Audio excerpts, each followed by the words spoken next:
If your fashion wish list lives rent-free in your brain, you need to be on Poshmark. With Poshmark, you're shopping millions of listings from thousands of closets, each curated by someone with their own style.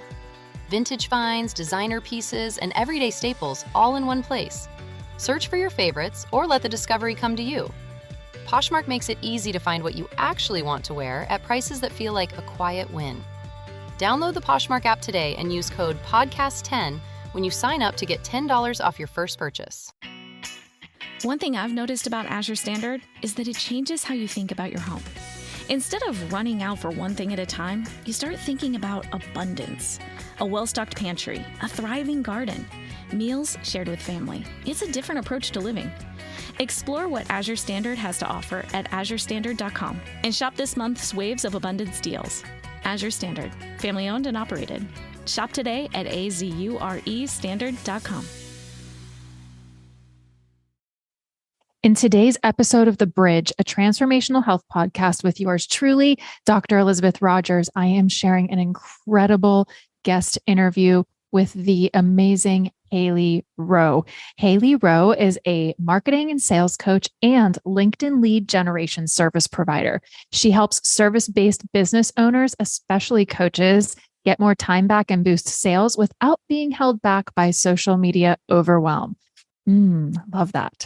She shares her fast framework marketing and business tips in her Health Coach Nation podcast and in the Health Coach Nation Facebook group. She's been named one of the top 25 coaches in Chicago and one of the top 6 business podcasts for health coaches. Since 2010, Hailey has worked in the coaching industry and in business development and marketing for startups. Hailey's philosophy is you can have an amazing service and impact to make, but without a strong mindset and sales and marketing plan, your business will remain a hobby. Hailey and I met very synchronistically, as a lot of the people that I meet and I do. And I'm really excited for you to listen to this episode today. She brings to us a really awesome and unique perspective where we're going to talk about consistency when it comes to being whole, healthy, aligned, and creating whole health and longevity. She's also going to talk with us about how to avoid adding emotional drama to what we already call pain in life, which I really love, and how to stop working against ourselves and start working with and for ourselves. There are so many incredible takeaways that are going to come through in this episode, and I'm really excited to share this extraordinary conversation. Hailey's also going to share with you a lot of just tangible advice, tips, tools, and ideas that you could start implementing today to help make a difference in your life when it comes to healthy habits, consistency, and avoiding things like urges. So I'm really excited to dive in with you. I can't wait to hear your takeaways from this episode. I know I certainly have more than I shared with you here. Welcome to The Bridge, the show that bridges the gap between Eastern and Western medicine, science and spirituality, physical and energetic health. If you're a leader seeking to heal from within, ultimately achieving the pinnacle of health and well-being for your mind, body, and spirit, then rest assured, this show is tailored just for you. I'm Dr. Elizabeth Rogers, the Sherlock Holmes of health. I'm a trailblazing Harvard-trained epidemiologist turned transformational health coach. Basically, I find the clues that every other healthcare practitioner missed because they were looking in the wrong place.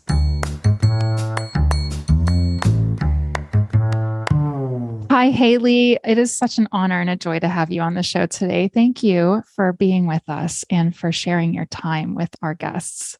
Thank you. I'm excited to be here with you. I'm very excited that you're here. It's been a long time coming, and I've been really excited to get you on the show because you have a very interesting perspective. And I think the things that we're going to talk about today are going to be extremely unique. And we talk on this show a lot about whole health and longevity. And I think you and I both know as women leaders and entrepreneurs that there are a growing number of us who really want to feel our best while we lead. And so the first thing I'd love to ask you is if there were 10 keys to whole health and longevity, what would you specifically tell us that one of them is? And of course, if you have more than one, then please share. Oh, that's a great question. I am a huge fan of nature walks and in general, just finding what works for you and working with your strengths and working with yourself and not against yourself.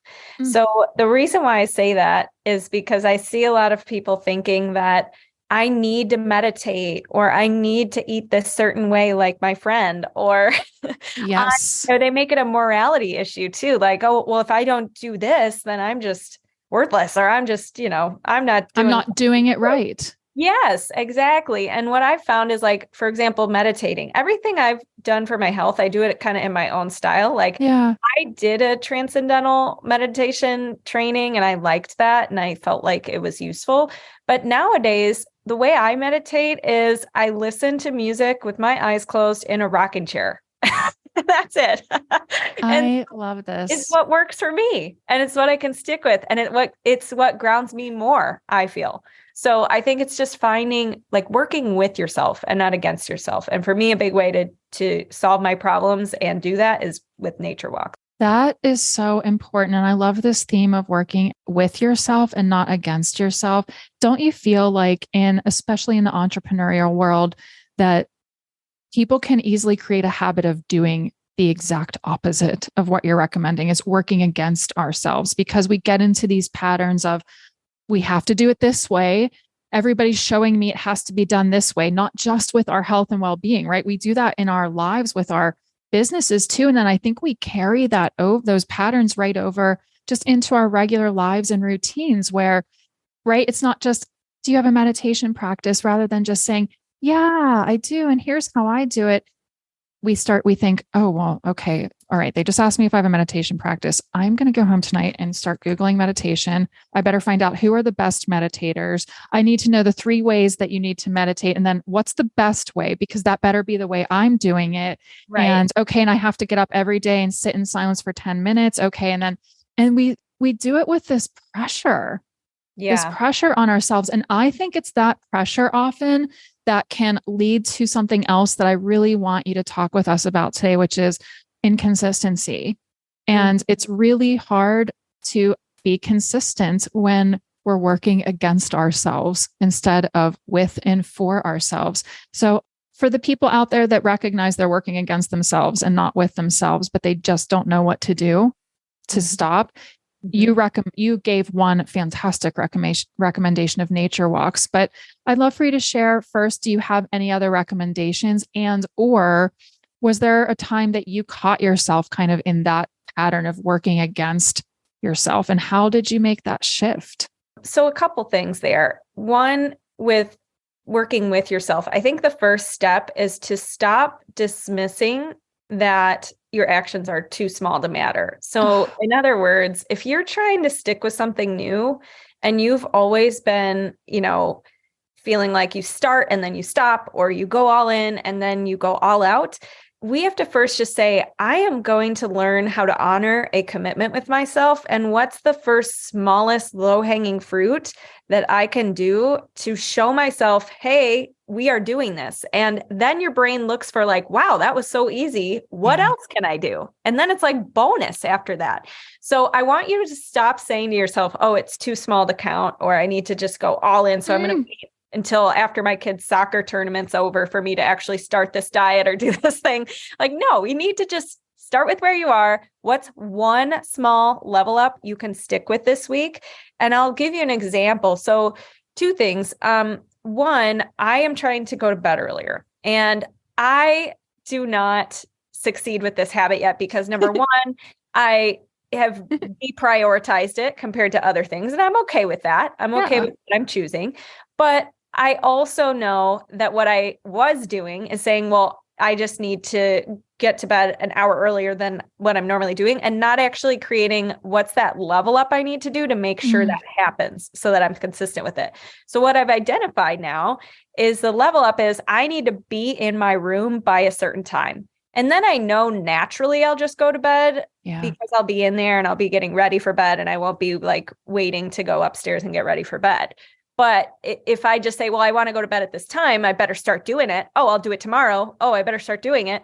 I didn't do it today, so I better just do it tomorrow. I'm not actually creating the change. So you have to identify what's that cue or what's that level up you can start doing to honor a commitment to yourself in preparation for building that new habit. And another thing that I really realized I was using against myself or doing with myself when trying to form healthier habits is two things. One, adding additional emotional drama to something that's already what we call like pain in life, right? Like, so there's things in life that maybe are hard, but we don't need to make them harder on ourselves by beating ourselves up about it or adding more emotional drama or overthinking it, etc. So learning how to catch myself with that and say, what else can I, here's just the situation. What do I want to think about this? That's been very useful. And then the last thing I'll say, and I'm sorry, I'm going off on a tangent. No, this is beautiful. Keep going. Is eating. So I hear there's so much shame, I think, around like women, you need to eat breakfast. You need to eat in balance for your hormones. You need to do it this way. You need to do portion control and moderation and blah, blah, blah. It's all about the macros. It's all about this. It's all about that. Yes. Yeah. And amen, sister. I have to say, a big thing for me is I don't want to eat if I'm not hungry, and I don't want to eat under stress. And so what's been important for me is sometimes that means I don't eat breakfast because I don't want to be rushing. I don't want to feel gross like when I'm like having to rush. I don't like that. Yeah. So I'm not going to eat breakfast. Okay. Yeah. And you can get mad at me for that and say I'm messing up my hormones and whatever. But like, I think eating in a state of stress for me is not good. So I think that's an example of how I could see people like working against themselves just because there's a rule or there's a thing. And that is something I've had to learn to not have to pressure myself to do. I was scribbling notes, just so you know, while you were talking, because everything you said is so extremely important. We need your perspective so much, Hailey, because first of all, I feel like what you're also doing is helping us release the need to get married to those rules. First of all, excellent point. How we have literally been hearing since we were kids, breakfast is the most important meal of the day. Did you eat your breakfast? Did you eat your breakfast? And, and let's face it, there's tons of information, health information online, and it can be very overwhelming. It can be confusing, but I think we can really easily just see it and take it at face value. And so we're like, oh, okay, well, they say this is what I need to do. I need to eat breakfast. I shouldn't skip breakfast. I should be eating this, not that. I should be doing it this way, not that way. And I think when we do that, like you said, we're not just working against ourselves. I think we're not even listening to ourselves, because you know what? The truth is that there is zero one size fits all approach to anything that we're talking about. To each of us, the way that we're each going to balance our unique health equations, the way we're each going to be whole and healthy is going to look different. So maybe for you, skipping breakfast is exactly what you and your body need to be and feel whole and aligned throughout the day so that you can stay consistent, so you can work with yourself, not against yourself. Like I can relate to, I don't like to eat before I go to the gym if I'm going to go to the gym. Like I just don't. There's nothing wrong with that. I take care of myself and nourish myself. I'm not starving. I know how to care for my body, but I know how to listen to it as well. And that's, I think, an important piece you're getting at is that we need to listen to ourselves. What feels right for you? Does it feel good to eat while you're stressed? Because a lot of times that's just a response or a reaction because we're not allowing ourselves to really listen to what we need and want in the moment and to lean in to working with ourselves. I think that you're sharing just some extremely crucial and important takeaways. And I think women especially, I think we tend to beat ourselves up more so than maybe men or other genders because we've had these messages and signals sent to us for our entire lives. We've been shown images of what health does and doesn't look like for our entire lives. And we get to decide now what's best for us. And I think you're helping us take our power back. And that is extremely important. Oh, thank you. Yeah. I mean, I think we live in a time too, where it's like, we feel like we need to ask for permission or we need to Don't get we? approval. And Absolutely. I used to have, this is kind of a random thought, but sometimes I do things not very conventional, like the meditation, listening in a chair. Me too. That's why we align. Or, eating a very large meal instead of like tiny meals throughout the day. And there will be times where people are like, why are you doing it that way? Or like, what are you doing? And I used to let that get to me so much. Like, oh my gosh, I'm so weird. Like there's something wrong. Something's wrong with me. Yeah. Like I should be more like everybody, how they do it. And then nowadays I'm not even like fazed by that. I'm just like, this is what works for me. Like, this is what I like. This is how I work. This is how I feel good.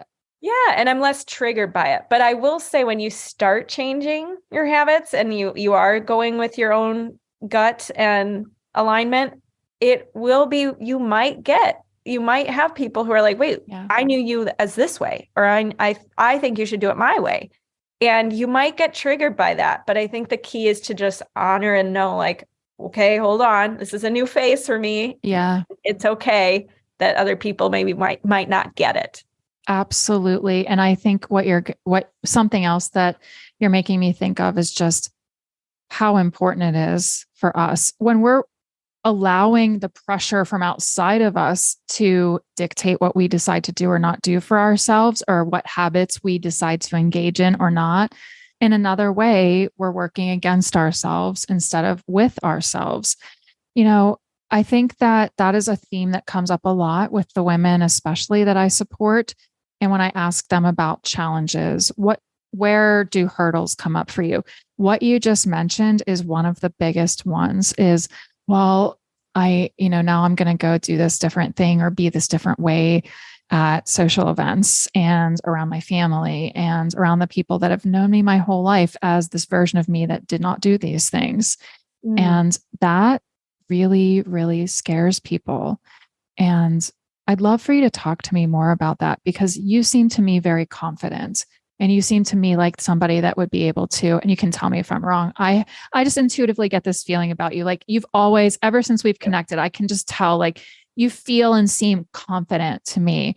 And I have a feeling you just are the kind of woman that is just unapologetic in doing what she needs to do for herself. And we need so much more of that. And I think that's another reason I really gravitated towards you when we met, because unapologetic women to me are just light me up on fire, because I need more of that energy in my life. So can you talk to us a little bit about how you navigate those kinds of situations with people? Absolutely. Yes. So I think going into it with the expectation that there's going to be phases. So first they're going to question you. Then they're going to be like, oh, well, you're no fun, or like, then they're just going to expect it, and it becomes the new identity. So example, I don't drink. I love it. I just Me either. Yeah. I just find no need for that in my life. And once people meet me, they're like, oh, you're not getting a drink? And I'm just like, no, I don't drink. And I have confidence. I'm not like, oh, but it's because I'm on a medication, or like, right. You don't feel the need to all of a sudden give them an explanation. Yes, right. Exactly. And I just move on. And people, there might be a split second where they're like, oh, like what? That's the record rips like, right? What? You don't drink? Yeah. But then after that, once they know me, it's like, they don't even ask anymore because they just know. Right. So I think you just have to go through those phases and be okay with it. And what's most important is you have your own back and you're confident in making the decision. Now, if you're wishy-washy on that, if you're like, but I want to be in on the fun, I want to drink with everybody.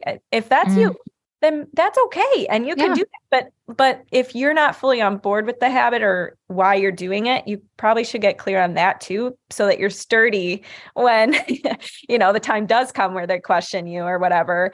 And you're not just like, oh, well, that just put me over the edge. Like the peer pressure I just gave in, like that's kind of something to go in prepared about why do you want to do this for yourself? And what is that level up you're going to do at this event this time? And kind of helping yourself prepare for that.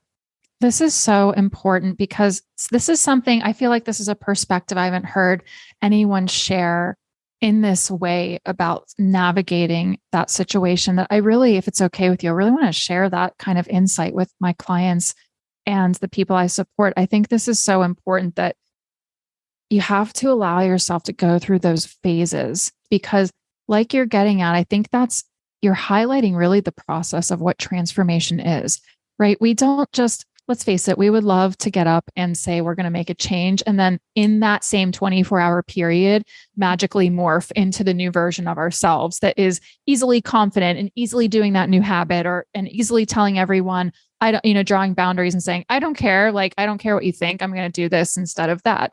But that's just not how it works, right? We have to grow and go through those comfort zones, because what we're really doing along that process too is detaching ourselves from a comfort zone that we used to align with, that just all of a sudden isn't aligned with us and what we desire for ourselves anymore. Yeah. The reason why, if you find yourself not being the person you want to be in the moment, all it is because you have an uncomfortable emotion and you want to resolve it right then and there. And our short-term brains will always tell us to do that. And we make a lot of logical arguments for why it would make sense for us in the moment to seek pleasure, avoid pain. Yes, we do. And so the key is to remind yourself that you are going to feel very awkward. It's going to feel very uncomfortable for a couple of minutes. But in the long run, you're becoming the person you want to be and learning how to feel and process emotions in a way that is honoring to you, and not in a way that causes a negative consequence after.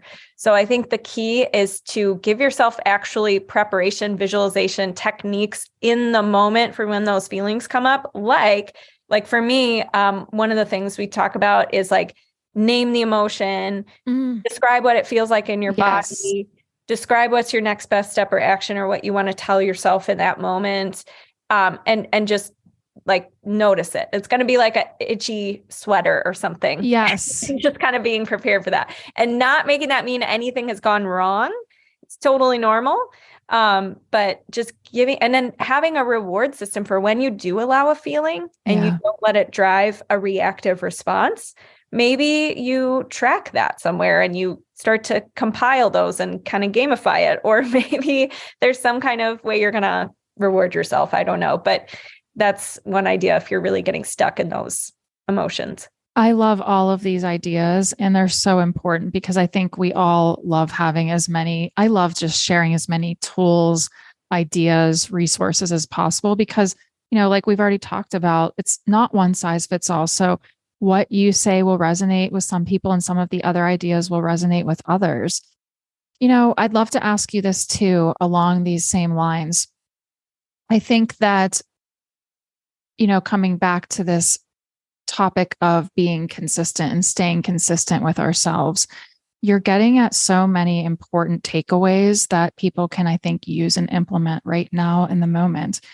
For example, when you're going through those challenges, even in a moment where you're surrounded by other people, I think what you're sharing is that we could internally be saying to ourselves, okay, so let's just say scenario wise, you walked into your family's house and they're all eating pizza, and you've decided that you don't eat gluten or cheese anymore. And so all of a sudden your habits have changed and you don't want to have pizza and drink a beer, but you wanted to hang out with your family. So you came to dinner and now you brought something. Let's say you brought a salad. Okay. And maybe your dad's teasing or making fun, but rather than you reacting in that moment, I think what you're giving us is such an important tool that you could just say to yourself, like, feel that feeling and let yourself process it. Because I think when we let that stuff get stuck and we let it build up and resurface later, it becomes another block to us just being consistent. Do you find that kind of, with consistency, that's a big barrier for people? Yes, because if you're resisting the emotion or you're acting like it's not there, you're just willpowering your way through, it's going to bounce back up to the surface later. So instead it's kind of complicated because it's like, you're not taking the action of whatever it is you don't want to do, but you want to still allow the emotion to be there. So you don't want to judge yourself for being like, oh, I shouldn't be wanting this. Yes. I shouldn't be eating this pizza right now. No, it's like, oh, obviously my brain is like a primal brain and wants pizza. That makes and it smells delicious. It's manufactured for pleasure. So I like make a ton of sense, but that's not what I want to do right now. And so I'm just going to sit with this feeling, and what it feels like is blank, and I'm just allowing it to be there, and I know it will go away and it's all good.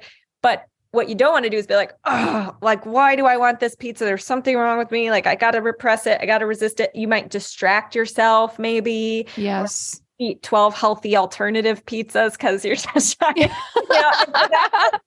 That's an example of you like avoiding the emotion instead of allowing the emotion. Because if you allow it, it so processes through, and then it ebbs and flows. It might come back a little bit, but then it goes, you're observing it and you're not being a victim to it or acting on it.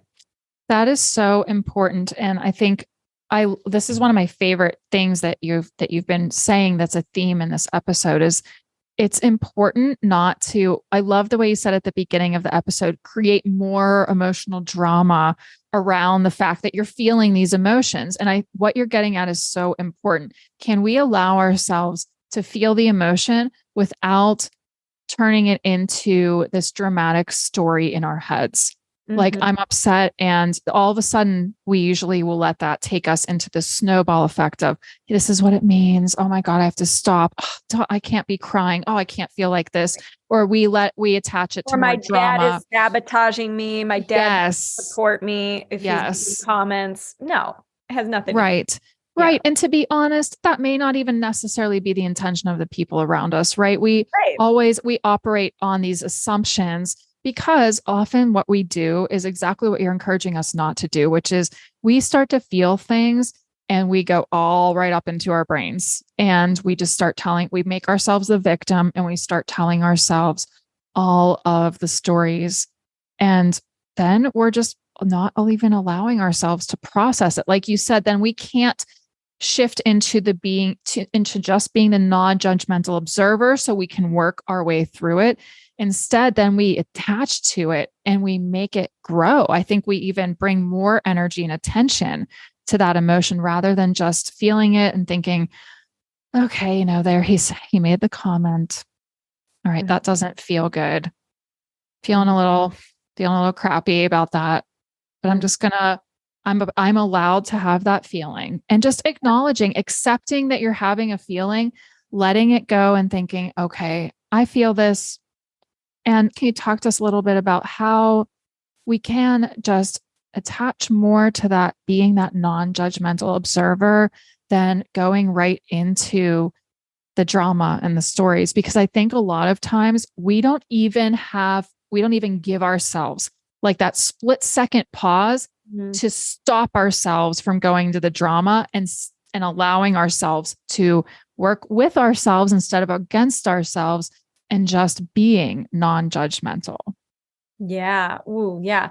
So one thing you could do is, I like to give myself permission, like, okay, I can react to this thought, or I can eat this pizza or whatever, but for the next 90 seconds, I'm going to pause, and I'm just going to see what I'm feeling. And I'm going to see if I still like why I'm wanting that, or what I'm trying to solve for here with getting in this drama or getting in this pizza or whatever. So that pause of like, anyone can pause for 60 to 90 seconds and just check in with yourself. And that might be the first step for you. And then you might decide, you know what? No, I still want to react to this. I still want to eat pizza, and that's fine. But that first step is breaking the immediate reaction. The other thing I think that you could do is, I love to, if you can, do a little bit of a brain dump in my phone or on paper or something about what is going on for me right now that's causing me to feel icky. And sometimes just getting it out of my head and onto paper, and being more rational to be able to see it and be like, oh, okay, I'm clearly very upset or stressed about blah, blah, blah, blah. And I think the solve for it is to react this way. And then I'm able to kind of, as you said, be the observer more when I can get my thoughts down on paper. Now, obviously you can't do that if you're out in public or at an event or something. But you could have a boundary like, I am going to allow myself to do whatever it is that you actually don't want to do. But the first rule or the first thing I need to do for myself before deciding if I'm going to do that is just get my thoughts out on paper. So you're really trying to create a pattern interrupt here. And however you want to do that is cool. But those would be a couple of ideas. And then the last thing is I love this concept from the life coach school. And it's about, they have a urge jar. And what it means, I don't know if you've ever heard this, but tell me. If you allow a feeling and don't respond in the way that you've been responding, whether it's overeating, over shopping, over drinking, whatever. If you allow the feeling, you log it, you don't do the thing you're trying to not do, you get, and you did that for 10 minutes, you get to put a bead in your urge jar. And when you get 100 beads, you probably won't have a strong reaction to urges anymore at that point, because you've allowed an urge and feeling 100 times without it, derailing you. So I love doing that. I've done it several times. Like I'll just start my urge jar over after 100, and it doesn't have to be consecutive too. That's the other thing. There's gonna be times where you allow an urge, and then there's gonna be times where you give into an urge. Okay. And that doesn't mean you need to start your urge jar over. It just means you keep accumulating times where you do, and it becomes easier over time. I love this because I feel like it aligns with being consistent. And when you can allow yourself to fill that jar and just seeing like, oh, okay, like I gave into the urge today, I feel like that also would help you not go into that victim mentality, because so what, you gave into an urge today, but look at your jar. Yes. Because it's halfway full of beads already. So look at all the times that you didn't, give in. And I feel like that's a really beautiful way to just to move into acceptance too, which I feel like is a theme that without really saying it, you've absolutely hit on today, which is, can we just accept ourselves in the moment? I'd love to ask you this because you've brought it up a few times, this concept of being a victim. I think that can be very triggering for people who hear it for the first time.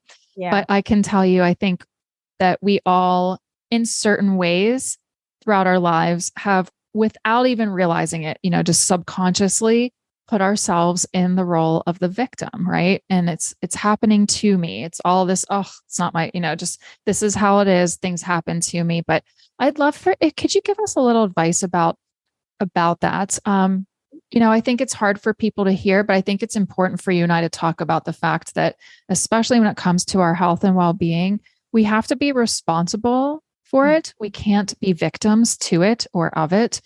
And so even though some of the things that happen to us when it comes to our health and well-being aren't necessarily our fault, they are our responsibility, and we can't expect anything to just fix itself. And I think when we shift ourselves out of victim mentality, that is a really, really important piece of coming into wholeness, is moving from victim to responsibility. Can you just talk to us a little bit about that? And how do you support, what kind of advice would you give to the people who maybe are even hearing this for the first time today and are like feeling a little triggered by you and I talking about this right now? Because they're the ones thinking, are you talking about me? That I'm triggered by this. Yeah. And I was there in the past too, but we have to move out of victim mentality. So I'd love to know, could you just talk to us a little bit about that? Absolutely. So it can be one of the most scary things in the world to hear that you're responsible. And it can be also the most freeing things, though. I love this. That you're responsible. Yeah. Because then it's in your control.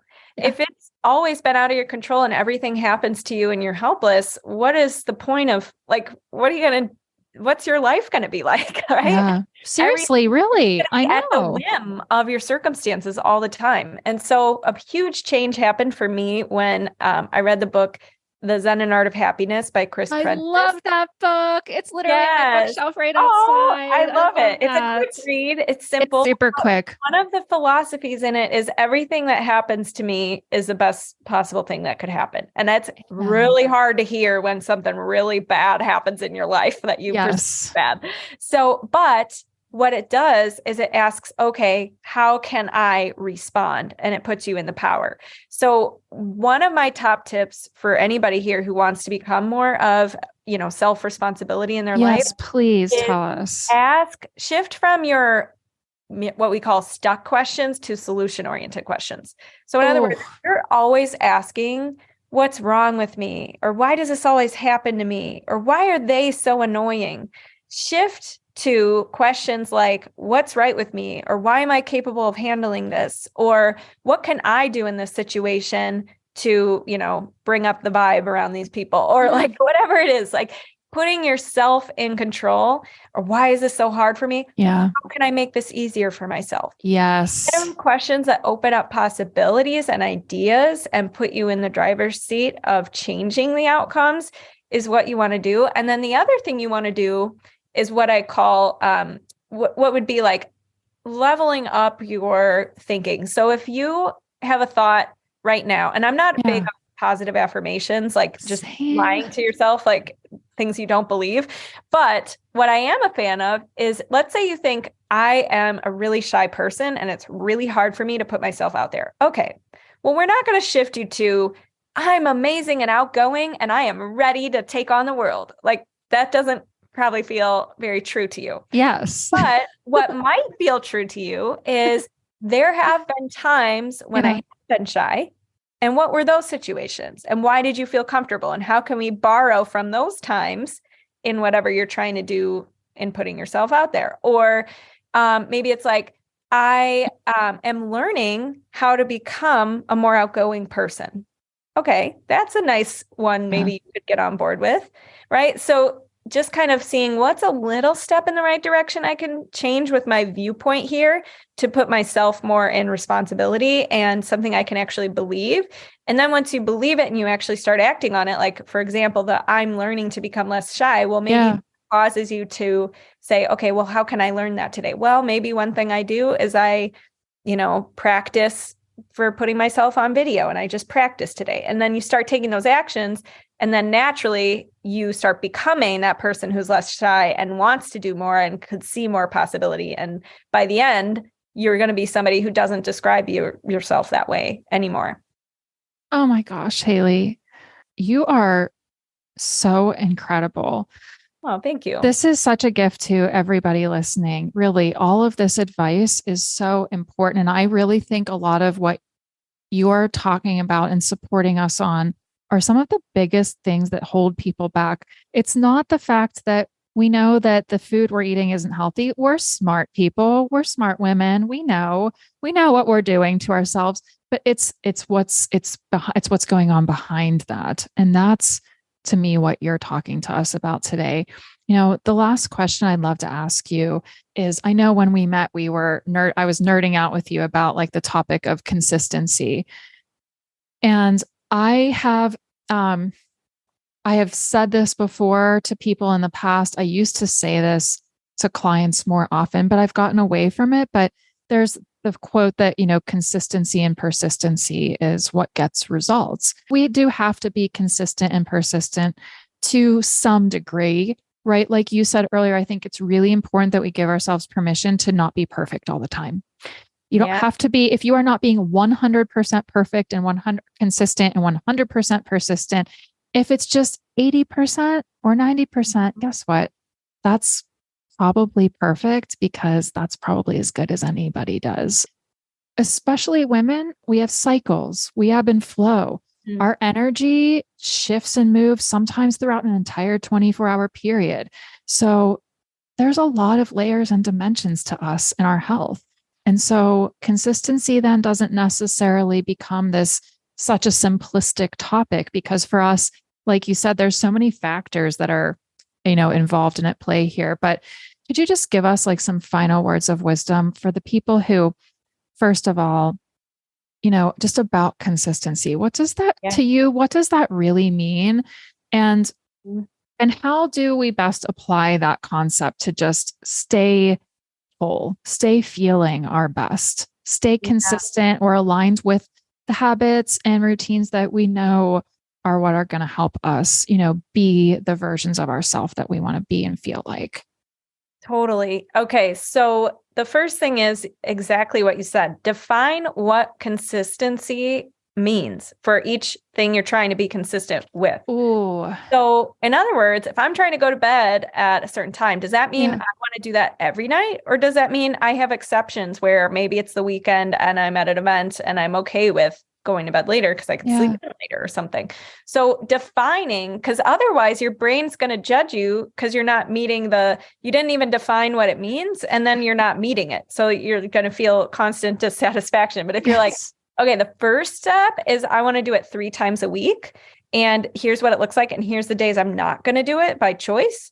And then your brain's like, okay, here's our plan. Here's our protocol. And if we didn't meet it, we can know we didn't meet it because we've defined what consistency means for us.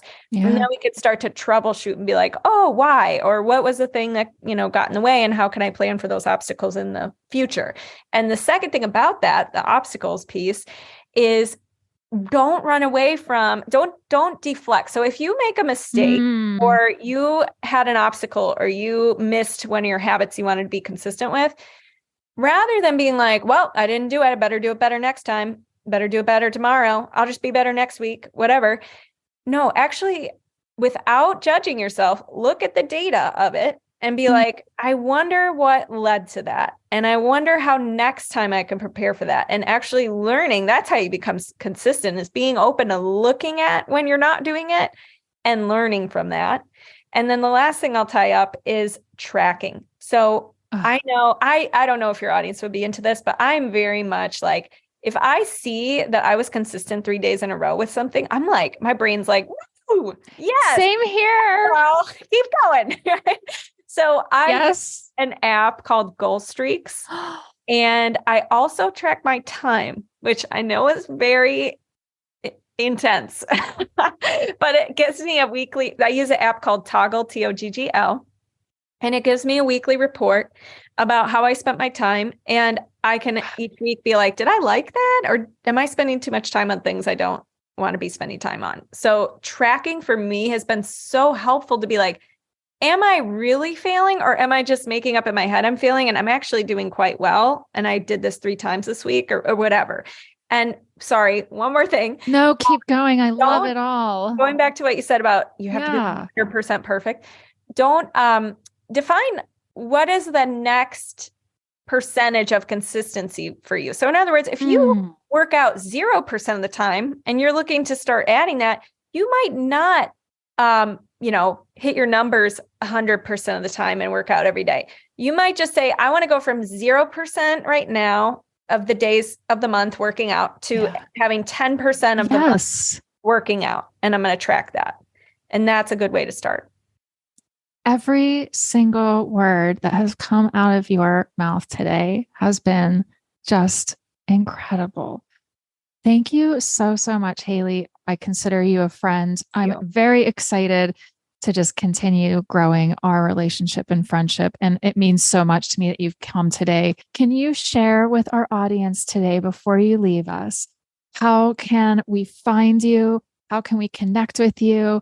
If you feel very aligned to somebody, how can they get support from you? Can you tell us all the things? Absolutely. Thank you so much. And you are a fantastic interviewer. Thank you. As far as how people can get in touch, I have a free consistency planner and 3-day challenge. You can actually check out at HaileyRowe.com. Did you see my mouth just drop? Sorry, I'm writing this down. I was like, a consistency planner? I need HaileyRowe.com/consistency.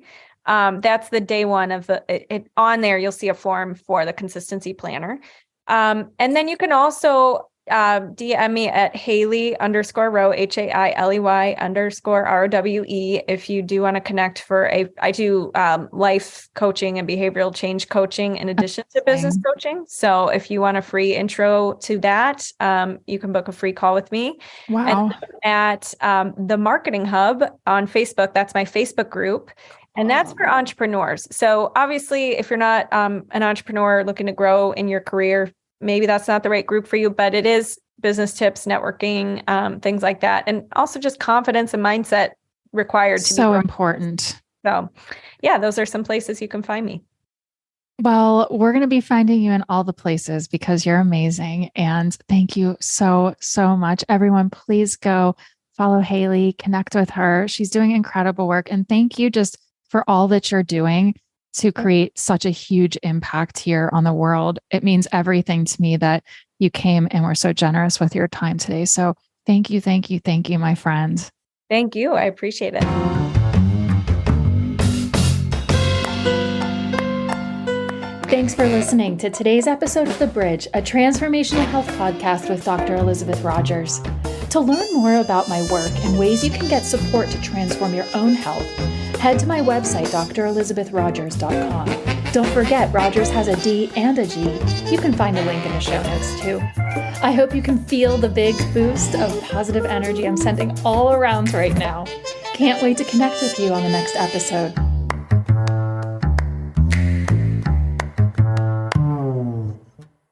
This episode is brought to you by Progressive Insurance.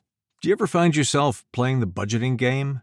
Well, with the Name Your Price tool from Progressive, you can find options that fit your budget and potentially lower your bills. Try it at Progressive.com.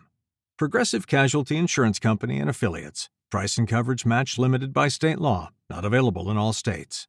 If your fashion wish list lives rent-free in your brain, you need to be on Poshmark.